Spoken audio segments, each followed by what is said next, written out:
दोस्तों मैं यहाँ पे बुलाना चाहूंगा आशीष जी को। आशीष जी हमारे पुणे से ही है, तो आइए आशीष जी और अपना सर्टिफिकेट स्वीकार कीजिए। आशीष जी भी हमारे इस फील्ड में अच्छा सा नॉलेज रख रहे थे, मतलब ऑलरेडी कर रहे काम, लेकिन प्रिंटर में थोड़ा उनको हाथ साफ करना था या फिर अपना नॉलेज को अपग्रेड करना था। तो आइए एक्सपीरियंस उनसे ही सुनते हैं, क्या एक्सपीरियंस आया उनको। नमस्कार, मी आशिष साळवे. मी पुण्यातच आहे. इथे मी सरांचा व्हिडिओ हा यूट्यूबला पाहिला होता आणि त्यामध्ये बघितलं होतं की थोडंफार सरांनी माहिती सांगितली होती की कोर्समध्ये काय असणार आहे आणि कोर्समध्ये कसं शिकवलं जातं. पण ह्या आधी पण मी थोडे काही काही कोर्स केलेले होते, त्यामुळे माहिती की कोर्समध्ये काय चाललं. ॲक्च्युली थेरॅटिकल नॉलेज दिलं जातं त्यानंतर एक प्रॅक्टिकल म्हणून डेड पीस दिले जातात. त्यावरती काम करा, जस्ट बॅच संपली, सर्टिफिकेट द्या, निघालो तिथने. पण हा कोर्स जॉईन करताना मी टेलिफोनिक थोडंसं कन्व्हर्सेशन झालं होतं की क्लासमध्ये काय असणार आहे. आणि त्यानंतर मग सीट बुकिंगच्या वेळेस त्यांनी सांगितलं की सीट बुक करायला तुम्हाला फीस पे करायला लागेल. मी म्हटलं किती फीस पे करायला लागेल. ते म्हटले 1000, अदरवाईज तुम्ही फर्स्ट डे या, 1 डे तिथं बसा आणि नंतर मग आपण फीसचं बोलूया. मग ही कन्सेप्ट मला पटली, ठीक आहे की तिथे जाऊन बसल्यानंतर. पण ज्या वेळेस मी फर्स्ट डे इथं आलो आणि पाहिलं की जस्ट थेरॉटिकल पेक्षा प्रॅक्टिकल नॉलेज जास्त भेटतं आणि हेच सध्या खूप गरजेचं आहे.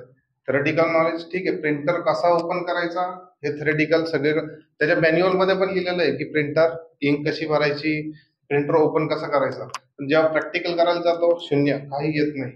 पण जसं सरांनी सांगितलं की ट्रिक्स, की तुम्हाला प्रिंटर कसा ओपन करायचा, ट्रिक आहे त्याला. जास्त स्क्रू ड्रायव्हरची पण गरज नाही, हाताने पण आपल्याला प्रिंटरचे साईड्स ओपन करता येतात. हे कुठलाही दुकानदार किंवा कुठलेही गुरु किंवा कुठलाही कोर्स म्हणजे कोर्समध्ये हे शिकवलं जात नाही.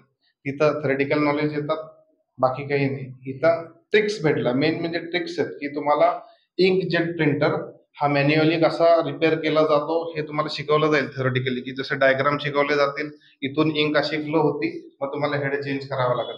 पण हेड चेंज करायच्या आधी पण काही ट्रिक्स असतात की जसं हेड कुठून क्लीन केला जातो, क्लीन करायला काय वापरलं जातं, किंवा हेड क्लीन करायला प्रिंटर ओपन करायची पण गरज नाहीये, तर आपण वरतून पण क्लीन करू शकतो. ह्या ज्या गोष्टी आहेत ना, ह्या खूप सारी लोक हिडन ठेवतात. की जसं मी जर ह्याला हे नॉलेज दिलं तर ते इक्वली होऊन जातं. मग हा माझं तेवढं रिस्पेक्ट ठेवणार नाही. म्हणून बऱ्याचशा क्लासमध्ये किंवा शॉप्समध्ये किंवा आपल्यापेक्षा कोणी जर आपल्याला शिकवत असेल, ह्या गोष्टी ओपन करून सांगत नाही.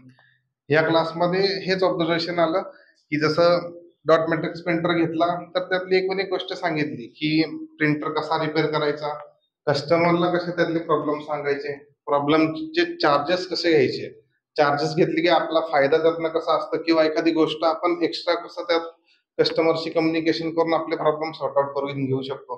किंवा एखादी गोष्ट तुमच्याकडे नाहीये पण कस्टमरला आपल्याला थांबवून घ्यायचंय, तर आपण कसं त्याला ऍडजस्ट करून घेऊ शकतो. समजा एखादी गोष्ट तुमच्याकडे एखादा रोलर नाहीये, तर माझ्याकडे रोलर आहे आणि तो दाखवा कस्टमरला, पण सांगा की हा रोलर तुमच्या इथं सेट होत नाही, मी तुम्हाला संध्याकाळी दुसरा देतो. अशाने कस्टमर तुमच्याजवळ थांबेल. पण तो रोलर मला पण माहिती की त्या प्रिंटरचा आहे, पण कस्टमरला ह्या बाबतीत नॉलेज नसतं. त्यामुळे कस्टमर हँडलिंग पासून, चार्जेस पासून आणि दुसरं नॉलेज, प्रॅक्टिकल नॉलेज 100% इथं भेटलंय. आणि माझ्यासोबत ऑल ओव्हर इंडियातनं मुलं सगळी आली होती. ऑल ओव्हर इंडियातनं आल्यामुळे प्रत्येकाचं फूड वेगवेगळं असतं, राहणं वेगवेगळं असतं, तरी सगळ्यांना सगळी राहायची सोय आणि खायची सोय चांगली झाली होती. आणि त्यात सरप्रायझिंग गोष्ट होती की जे आम्हाला येणारा फूड आहे, म्हणजे जेवणाचा डबा वगैरे, हा सरांच्या घरातनं येत होता. म्हणजे ऍक्च्युली ते घरात जे खातात तेच आम्हाला देतात आहेत. असं नाहीये की कुठल्या तरी मेस मधनं देतात आहेत किंवा कुठल्या तरी हॉटेलमधनं.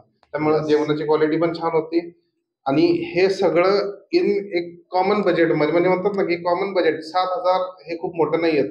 मी ऑल ओव्हर इंडियामध्ये व्हिजिट देत असतो सगळीकडे, त्यामुळे मला माहिती आहे एका दिवसाचा राहण्या खाण्याचा खर्च एक 1,500 रुपये ते 2,000 रुपये येतो. पण मीही तो विचार केला की सर 5 दिवस शिकवतायत, 5 दिवसाचे 5,000 जरी पकडले तरी पैसे तर इथंच गेले सगळे. ठीक आहे, थोडंफार. आणि फर्स्ट डे जे नॉलेज आलं त्यानंतर मी फीस पण दिली. आणि आज मी तो उभा आहे, पण मला बऱ्यापैकी नाही म्हणा, पण 100% प्रिंटर वर्क कसा करतो, प्रिंटरचे पार्ट्स आणि त्यातल्या ट्रिक्स किंवा त्यातले चार्जेस वगैरे हे मी 100% एखाद्याला बोलू शकतो. आणि राहिलाच प्रॉब्लेम की जी गोष्ट मला येत नाही त्यासाठी म्हणजे येत नाही असं नाही, पण राहिलंच की ज्या ठिकाणी मी अडलो किंवा हे प्रॉब्लेम सॉर्ट आउट होत नाही त्यासाठी माझ्यासोबतची असलेली टीम आणि सर हे कम्युनिकेशन मध्ये कंटिन्यू असतात. आणि हे इथून पुढेही राहतील मला माहिती आहे, कारण की त्यांच्या बोलण्याचं मला कळालं. सो त्यासाठी सरांचं आणि वाघ डिजिटल टेक्नॉलॉजीचं खूप धन्यवाद. Thank you sir. Thank you very nice.